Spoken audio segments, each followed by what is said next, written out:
Hi guys, welcome to our channel Shanu's Home Diaries. അപ്പോൾ ഞാൻ ഇന്ന് എൻ്റെ അനിയൻ്റെ കല്യാണത്തിന് ഡ്രസ്സ് എടുക്കാനായിട്ട് പോവുകയാണ് കേട്ടോ. അപ്പോൾ ഇത് ഒരുപാട് ദിവസങ്ങൾ കഴിഞ്ഞിട്ട് ഞാൻ വീഡിയോ പോസ്റ്റ് ചെയ്യണത്. നമ്മൾ പോയത് കൂത്താമ്പള്ളിയിലുള്ള കൈത്തറി ഗ്രാമത്തിലുള്ള എയർ ഹാൻഡ്ലൂംസിലാണ്. ഞാൻ പറയുകയാണെങ്കിൽ ഞാൻ ഒരുപാട് വീഡിയോസൊക്കെ എടുത്ത് വെച്ചിട്ടുണ്ടായിരുന്നു. പക്ഷെ അതൊക്കെ എൻ്റെ ഫോൺ ഫോൺ ചീത്തയായപ്പോൾ അതിൽ പോയി.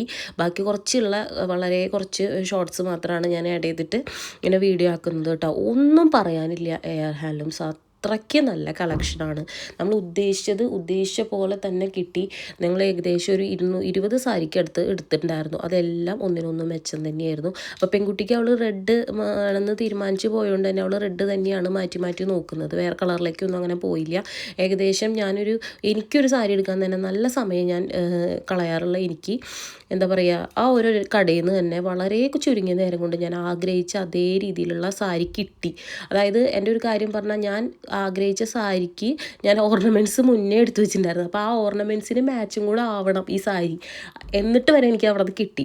അപ്പോൾ ഒന്നും പറയാനില്ല. ഇതാണ് പ്രസന്ന ചേച്ചി ഞങ്ങളുടെ കൂടെ തന്നെ ഉണ്ടായിരുന്നു. നല്ലൊരു ചേച്ചിയാണ്. അവിടുത്തെ കസ്റ്റമേഴ്സിനെ ഹാൻഡിൽ ചെയ്യുന്നവരുടെ ആ ഒരു രീതി ഉണ്ടല്ലോ, വളരെ നല്ലതാണ് കേട്ടോ. നമ്മൾ ചില കടകളിലൊക്കെ ചെല്ലുമ്പോൾ ഒന്നെടുത്ത് രണ്ടാമത് എടുത്തിടാൻ പറയുമ്പോൾ അവരുടെ മുഖമൊക്കെ മാറി. ഇത് ചിരിച്ച് തന്നെ പ്രസന്നവതിയായിട്ട് നിൽക്കണ പ്രസന്ന ചേച്ചിയും ഒക്കെ ആയിട്ട് നല്ലൊരു ഇതായിരുന്നു. ഞങ്ങൾ വിചാരിച്ചതിന് ഞങ്ങൾക്കൊരു ബാക്കപ്പ് പ്ലാൻ കൂടി ഉണ്ടായിരുന്നു. പക്ഷേ എങ്ങും പോണ്ടി വന്നില്ല. അവിടെ നിന്ന് തന്നെ ഞങ്ങൾ വിചാരിച്ചതിലധികം സാധനങ്ങൾ കിട്ടി. ഭയങ്കര ഹാപ്പി ആയിരുന്നു ഞങ്ങൾ. അതുപോലെ അങ്ങോട്ട് പോകുന്ന ആ ഒരു ഗ്രാമങ്ങൾ, പുഴ ഒക്കെ ശരിക്കും നമ്മളുടെ ഒരു ചൈൽഡ്ഹുഡിലെ നമ്മുടെ സമീപ പ്രദേശങ്ങൾ എങ്ങനെയായിരുന്നു അതുപോലെ കേട്ടോ. അത്രയ്ക്ക് രസമാണ്. പക്ഷെ അതൊക്കെ അൺഫോർച്ചുനേറ്റ്ലി എൻ്റെ കയ്യിൽ നിന്ന് പോയി. അപ്പോൾ ഈ പെൺകുട്ടി ഏത് സാരി ആയിരിക്കും എടുത്തിട്ടുണ്ടാവുക നിങ്ങൾക്ക് ഏകദേശം മനസ്സിലായിട്ടുണ്ടാവും.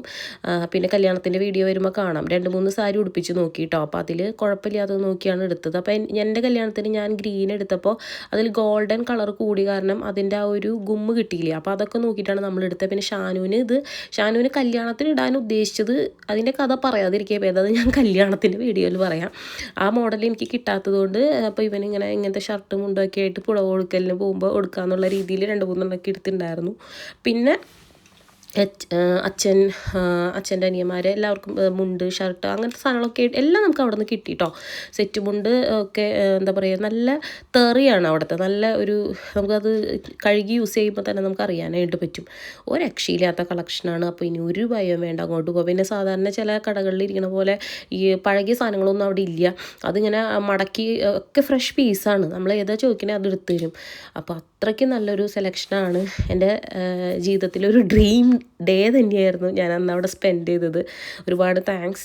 പിന്നെ കുറച്ചിങ്ങനെ ഷോർട്സ് ആയിട്ട് എടുക്കാനും കൂടെ വെച്ചത് ഞാൻ അതിൽ ആഡ് ചെയ്തു. അതാണ് ഇങ്ങനെ വീഡിയോസിന് കുറച്ച് പ്രോബ്ലംസ് വരുന്നത്.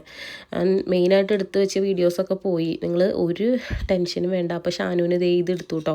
ഷാനുവിന് അത് ഏകദേശം ഇഷ്ടമായി. ഒരുവിധം എല്ലാവരും നോക്കുകയും കൂടി കണ്ടപ്പോൾ ആൾക്ക് മനസ്സിലായി അത് കുഴപ്പമില്ല എന്നുള്ളത് മനസ്സിലായി. അപ്പോൾ വളരെ ഞങ്ങൾ വിചാരിച്ചതിലും ഹാപ്പി ആയിട്ടാണ് അവിടെ നിന്ന് പോകുന്നത്. അപ്പോൾ ഏകദേശം ഒരു രാവിലെ 10 മണിക്ക് ഞങ്ങൾ അവിടെ എത്തിയിട്ട് ഒരു 3 മണിയായപ്പോഴേക്കും ഞങ്ങളുടെ ഫുൾ പർച്ചേസിങ് കഴിഞ്ഞിട്ടുണ്ടായിരുന്നു. അത്രയ്ക്ക് ഈസിയാണ് പർച്ചേസ് ചെയ്യാൻ. ഒരു 3 സാരി എടുത്തിട്ട് കഴിഞ്ഞാൽ അതിൽ പറഞ്ഞാൽ നമുക്ക് എന്തായാലും ഇഷ്ടമാവും. നമ്മുടെ റിക്വയർമെൻറ്റും കൂടെ പറയുകയാണെങ്കിൽ അവർക്ക് കുറച്ചും കൂടെ എളുപ്പമാണ്. അപ്പോൾ ഓൾമോസ്റ്റ് എല്ലാ സാധനങ്ങളും നമ്മൾ അവിടെ നിന്ന് തന്നെ വാങ്ങിച്ചു. വേറൊരു കടയിലും വേറെ പോകേണ്ടി വന്നില്ല കേട്ടോ. പിന്നെ ഇത് അവിടെ ഒരു കൈത്തറിയുടെ ഡെമോ വെച്ചിട്ടുണ്ടായിരുന്നു. ഇത് കണ്ടപ്പോഴാണ് ഞാൻ ഓർത്തത്, ഈ കളറിൽ ആ ബോർഡർ വരുന്ന സാരി ഉണ്ടോ എന്നൊക്കെ ചോദിക്കുമ്പോൾ നമ്മൾ എന്ത് ഈസി ആയിട്ട് ഓരോന്ന് റിജക്റ്റ് ചെയ്യുകയൊക്കെ ചെയ്യാറ്. ഇത് എത്ര കഷ്ടപ്പെട്ടിട്ട് അവർ ചെയ്യണേന്ന് അറിയും. ഇത് ആക്ച്വലി അവരൊരു ഡെമോ പ്രസൻറ്റേഷൻ വെച്ചിരിക്കുന്നതാണ്. പക്ഷെ അത് ശരിക്കും നമ്മളെ തിങ്ക് ചെയ്യിക്കും. അപ്പോൾ അങ്ങനെയൊക്കെയാണ്. നമ്മൾ വിചാരിച്ച പോലെ തന്നെ രാജു ചേട്ടനെയും കാണാൻ പറ്റി.